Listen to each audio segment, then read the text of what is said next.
Yemen के Houthi विद्रोहियों ने इसराइल पर एक बड़ा हमला किया है। रविवार सुबह एक बैलिस्टिक मिसाइल इसराइल के प्रमुख अंतर्राष्ट्रीय हवाई अड्डे बेन गुरियन एयरपोर्ट के पास गिरी। ये पहली बार है जब किसी हूती मिसाइल ने इसराइल के केंद्रीय इलाकों तक दस्तक दी हो। मिसाइल एयरपोर्ट के नजदीक एक पार्क में आकर गिरी, जिससे वहां अफरा तफरी मच गई। गनीमत रही कि इस हमले में किसी के हताहत होने की सूचना नहीं है, लेकिन इससे इस्राएली सुरक्षा एजेंसियों की चिंता जरूर बढ़ गई है। बड़ी बात यह है कि इस हमले को इस्राएल का हवाई सुरक्षा सिस्टम भी नहीं रोक पाया। इस्राएली रक्षा बलों यानी आईडीएफ ने पुष्टि की कि उन्होंने मिसाइल को ट्रैक किया, लेकिन तकनीकी कारणों से उसे बीच रास्ते में नहीं रोक सके। इसके बाद एयरपोर्ट की सुरक्षा बढ़ी और आसपास के इलाकों में सैन्य उपस्थिति को बढ़ा दिया गया है। हूती विद्रोहियों ने इस हमले की जिम्मेदारी लेते हुए इसे गजा पट्टी में हो रहे इस्राएली सैन्य अभियान के खिलाफ जवाबी कार्रवाई बताया। उनका दावा है कि वे फिलिस्तीनियों के समर्थन में दूर से ही सही लेकिन निर्णायक हस्तक्षेप कर रहे हैं।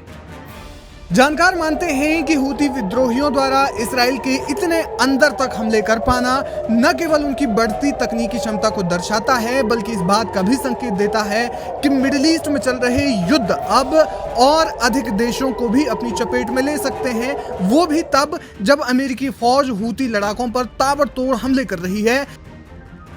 बावजूद उसके हूती लड़ाकों का यह हमला दिखाता है कि अमेरिका के साथ जंग में जूझने के बावजूद उनके हौसले पस्त नहीं हुए हैं, बल्कि वे और ज्यादा ताकतवर हो गए हैं।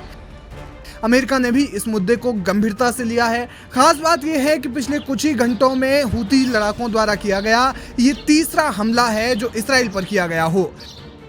अमेरिकी सेनाओं ने यमन में हूती ठिकानों पर हवाई हमले तेज किए हैं ताकि हूती मिसाइल लॉन्चरों और ड्रोन ऑपरेशनों को निष्क्रिय किया जा सके।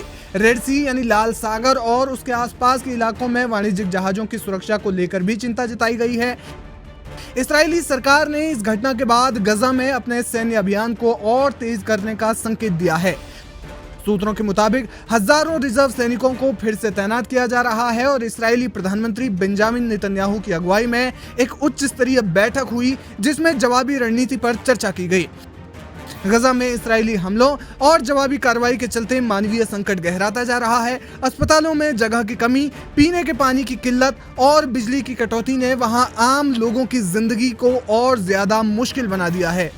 संयुक्त राष्ट्र और अन्य अंतर्राष्ट्रीय संस्थाएं वहां मानवीय राहत पहुंचाने का प्रयास कर रही हैं, लेकिन सुरक्षा हालात मुश्किल बने हुए हैं।